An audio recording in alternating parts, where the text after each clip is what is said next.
stok. Nah, satu cara kerja lain pikiran kita itu dia selalu mencari data yang mendukung dia. Gitu. Oke. Maka itu ada istilahnya konfirmasi bias. Iya sih. Gitu. Kenapa otak itu mencari hal-hal yang sama? Artinya apa? Untuk mendukung, oh pendapat gue bener loh. Gitu. Gitu. Kenapa? Akhirnya makanya itu pola lama akhirnya muncul lagi gitu. Kayak misalnya lewat kunculan lewat sini loh yang bener gitu. Buktinya apa? Lihat aja semua orang lewat sini. Kan pendukung tuh. Dia selalu mencari data pendukung buat belief dia yang lama. Gak ada loh yang kekunciran lewat Gria Kencana. Gak ada yang lewat pinggir kali, gak ada. Selalu begitu. Ya, akhirnya merasa, oh memang ini jangan-jangan emang jalan sesat ini gitu. Ini bukan saya banget gitu. Akhirnya kembali kan ke program lama. Akhirnya kembali ke jalan yang lama. Gitu. Ya. Jadi memang begitu cara kerja otak. Ya. Sehingga ini sebenarnya bukan nasib juga. Ini memang filter otak kita. Ketika ada sesuatu hal baru yang mau masuk ke pikiran bawah sadar, itu di lapisannya itu ada yang memfilter. Nah, yang filter nih dia ini. Yang memfilter nih dia ini. Ada mekanisme yang memfilter gitu. Tulisannya boleh lihat ya. Kecil banget coba. Kecil banget. Dia malu-malu. Karena nyesuaiin kotaknya bu dia. Tulisan chicken bu. Cuma ke ngerti sama saya sendiri aja. Iya. Apalagi tulisan gua. Pakai Arab gundul nih. Kalau saya nulis Pak, kalau saya nulis kan gua olahraga. Papan tulis. Jarang nulis guru olahraga jarang nulis. Anak-anak ngomong belakang, Pak kok tulisannya kayak chicken. Chicken ayam. Gitu. Iya kayak Anak-anak bilang gitu. chicken Guru olahraga ayam. jarang nulis itu. Itu dia doang yang guru olahraga nulis soal. Guru olahraga yang lain nggak yang nulis. Udah bilang kita jangan Praktek. jadi dokter. Oh gitu. Dari belakang Pak tulisannya kayak chicken. Kayak chicken ayam bu maksudnya itu. Iya. Chicken yang Anak-anak Iya maksudnya chicken ayam tapi dimodifikasi jadi chicken. Kayak anak-anak SD ya. Iya. Gimana dengan anak-anak SD? Ya, Istighfarnya. sabar gitu. Jadi banyak beribadah saja. Siap. Pernah nggak kena kayak Bisa gini saya nih kasih tahu konfirmasi caranya biar bias? mereka nurut. Buat saya iya. Kayak semua orang nih pasti ngerasain gitu. Iya. Experience hal ini ya. Iya. Mengalami Punya hal pengalaman, ini. Mengalami hal ini. Ini asli memang. Kalau kita nggak paham kan, Halus banget. ini kan kalau kita nggak paham, akhirnya apa? Ya, itu tadi frustasi. Akhirnya kan Kembali lagi ke konfirmasi bias ini kita jadi denial gitu sama kebenaran yang lain. betul. Bahayanya kalau kita nggak paham kan, ternyata memang otak kerjanya begitu gitu. Mekanismenya Tuhan udah ngasih gitu. Sebenarnya positifnya apa sih? Ya, positifnya apa? Kan semua ini Allah ciptakan sebenarnya ada fungsinya pasti kan, Betul. gitu ya. Ketika kalau kan kita ini dalam rangka ingin merubah pola lama jadi pola baru, ya kan? Banyak challenge-nya nih, banyak tantangannya.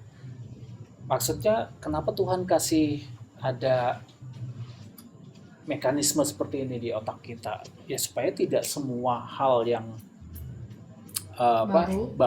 entah itu baik atau buruk ya, hal yang itu bisa masuk semudah itu. Kan kalau nggak difilter juga bahaya juga. Bayangkan misalkan hari ini ya kayak sosial media, ya kan, semua berita kalau nggak kita filter bisa gila kita. Ya, tsunami informasi kita, ya kan, kalau nggak kita filter gila kasih. Memang begitu cara kerjanya Tuhan menciptakan otak kita udah sempurna sebenarnya. Hanya saja kita kalau nggak tahu akhirnya pakai yang lama lagi. Gitu. Ya, memang begitu cara kerjanya. Akhirnya overclaim ya mungkin nasib itu. Nah iya, akhirnya ini kan orang-orang yang putus asa, ya kan? Oh, udahlah emang nasib gue begini kan gitu. Oh udahlah emang kunciran tuh harus lewat sini gitu. Pasar Bengkok tuh harus lewat Asia Masari gitu. Udah gini jalan. Jadi emang gini jalannya udah Gini jalan. emang gini. Ya baik. Mau diapain lagi gitu. Lepang. Terima aja gitu. Itu Bang. Padahal kalau kita pahami kan ya nggak gitu-gitu juga gitu ya. Selama kita oh ini bisa kok kita rubah gitu ya. Kesadaran. Nanti ada kuncinya sebenarnya, ada perlu makanya NLP ini luas banget sih kalau mau dibahas, luas banget. Seru nih Pak, bahas-bahas ini. Oh. Luas banget. Ini kan kita masih kulitnya doang nih. Betul ya. Masih kulitnya doang. Oh yang tadi buat apa? Silabus gitu. Silabus NLP. ya. Oh, Seru. iya sih seru.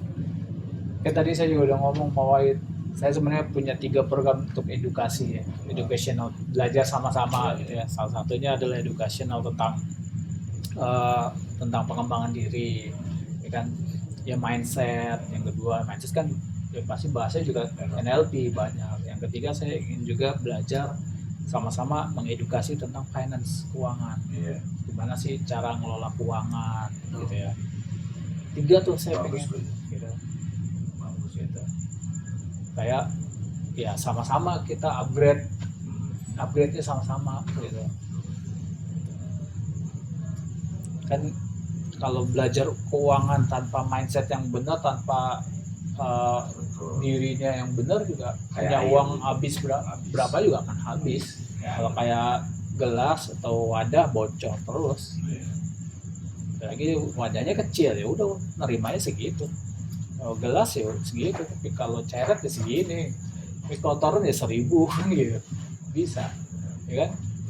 Makanya itu perlu, saya rasa perlu juga edukasi tentang financial, tentang keuangan, gitu. Nantilah kita akan program, insya Allah pelan-pelan ya, sabar aja ya. Kita aja yang bikin aja sabar. Tahap. Bertahap proses ya. Buat. Iya, kayak bertahap ya. Ya. Oke, next. Nah ini ada ini juga loh, bukti saintifiknya, uji coba. Jadi ada 2 kelompok, yang satu dilatih praktik secara fisik, yang satu dengan imajinasi aja. Dan begitu dites itu hasilnya hampir sama. Visualisasi ya. Jadi yang satu latihan basket, latihan voli, ada juga latihan musik gitu ya, piano. Terus kelompok yang lain dengan imajinasi aja, visualisasi aja, duduk dia tapi sebelumnya juga melihat dulu, terus dia Terus saya gitu lah tuh Pak. Saya jarang latihan tuh. Saya mau ngomong depan, mau kenalan proposal. Saya imajinasi, saya ngebayangin aja. Sebab kadang saya nggak punya waktu untuk untuk latihan tuh, untuk kosong kayak siang kerja malam, kadang-kadang ada yang ngajak, ada yang main ke rumah, gitu ngobrol-ngobrol. Jadi saya karena sebelum tidur saya gitu aja. Saya nggak bayangin besok saya udah ngapain, saya ngomong apa, saya nggak bayangin gitu malamnya. Saya imajinasin aja. Tuh, kenapa? Karena pikiran kita tuh sebenarnya sama-sama sedang membuat jalur baru. Waktu kita melakukan imajinasi, kita sedang membuat fire tadi kan, antara neuron yang satu dengan neuron sel yang lain itu sedang membangun jalur. Nah, kalau nanti ada istilah kerennya namanya quantum jump. Pernah dengar? Quantum aja loncatan ya, jam loncat. Quantum jump loncatan. Iya. Quantum itu antar dimensi. Iya. Tidak ada Iya. ruang dimensi. Gitu. Sebenarnya kalau mau bahas lebih dalam lagi, mirip teorinya Einstein. Gitu. Quantum jump, quantum leap gitu ya. Kayak Andri tadi ngebayangin besok saya udah bisa begini. Itu kan Andri sebenarnya Andri memvisualisasikan sudah di besok. Dan sudah merasakan dan sudah experience, sudah mengalami gitu ya. Jadi otaknya sudah di masa depan besok, tapi dirasain sekarang. Itu namanya quantum jump. Gitu. Saya hitungnya, saya begitu tuh gara-gara itu yang teori 3 dan 9-nya Tesla. 3 dan 9 Tesla ya. Kan 3 kita tulis terus kita misalnya 3 saya pengen si besok nih saya tulis nih, saya besok mau ngapain. saya pengen banget makan donat lah gitu. Saya tuh pengen donat. Ya, terus habis saya bayangin donat, terus 6 kali saya terus donat yang manis, yang rasa coklat, yang rasa apa. Sekarang kayak udah saya makan aja. Udah ngerasain Iya, juga. udah rasain. Dan terus saya bayangin tuh yang ada apa? Nikmatnya, Ya rasa apa sih yang saya makan. Kan maksudnya 3, Emang sebiarang. 3-nya kita nulis. pengen donat. Terus Terus namanya namanya? saya tambahin makan apa? Saya makan donat dengan rasa yang ini. Namanya. Iya. Terus Nah sebentar lagi saya refleksi rasanya. Ternyata rasa donat ini buat saya dengan mengenyangkan. menulis juga. Iya nulis juga. Saya pikirin gitu. Nah itu biasanya saya bisa datang banget. Saya pernah tuh bikin experience kayak gitu Bu. Keren tuh. Nah apa Tesla Oh, tuh? sebenarnya pikiran kita seperti itu. Iya. Karena kayak dulu Simpel kalau itu doang. Di donat saya waktu itu ini Saya- makan donat saya. dulu saya inget gitu ya. Kalau masih kecil ada film Jenny, tahu nggak yang? Gini yang Iya, yang Jenny ini. Jenny ya. Iya, gini. Gini. Oh, Itu mah saya kecil tadi Bu, paling kecil. Kita kecil. Enggak, tapi ini bukan film Indonesia, Oh, film luar. Dia tinggal Belum film luar. gitu. Oh, Dia itu tinggal, yang di terus Indonesia. dia muncul. Ya, di gitu. Indonesia dibikin. Oh, Ya, iya, di di Indonesianya versi. Sebenarnya itu saya mempelajari itu ternyata pikiran kita seperti itu gitu. Tinggal kita apa yang kita mau. Jadi tapi kan itu kita menarik ya. Tapi itu kan kayak yang Andri bilang. Betul ya. Oh, 369 saya boleh tuh mau coba. Tiga. Waktu itu kan kalau nggak salah pernah kita bahas ini ya? Sedikit doang. sedikit sekitar Iya, saja. sepintas Ah. kali. Kalau yang hotel gimana Tesla. Iya pernah Iya. sih. Awal banget itu sebelum yang proker ribet ini. Ah, iya. Oktober di bulan Oktober. itu karena saya siangnya ada teman saya nanya, ada yang ngerti nggak sih tentang Tesla 369? Gak ada yang jawab. Ya udah, kebetulan saya sedang belajar. Ini yang saya tahu udah saya sharing aja gitu. Ya lumayan panjang lah. Terus wah, terusin publish sih, terusin belajar, ntar sharing lagi. Ya. Karena dia nemuin, kan Tesla itu nemuin apa ibaratnya keajaiban di 3 angka itu. Oh, Di kelipatan dia itu 369. Iya. Katanya itu frekuensi iya vibrasi yang yang kelipatan dia itu yang terus semua orang bisa terhubung gitu. Kayak makan Tesla bisa sebelum makanya ada telepati. iya telepati itu dia percaya seperti apa yang saya ngomong di Tesla tuh dia pernah kayak ngomong ke orang yang di sana teorinya akhirnya makin gentong gitu. Dia Tesla ada gentong gitu di jauh sana, dia ngomong gitu, aku mau ngetok gentong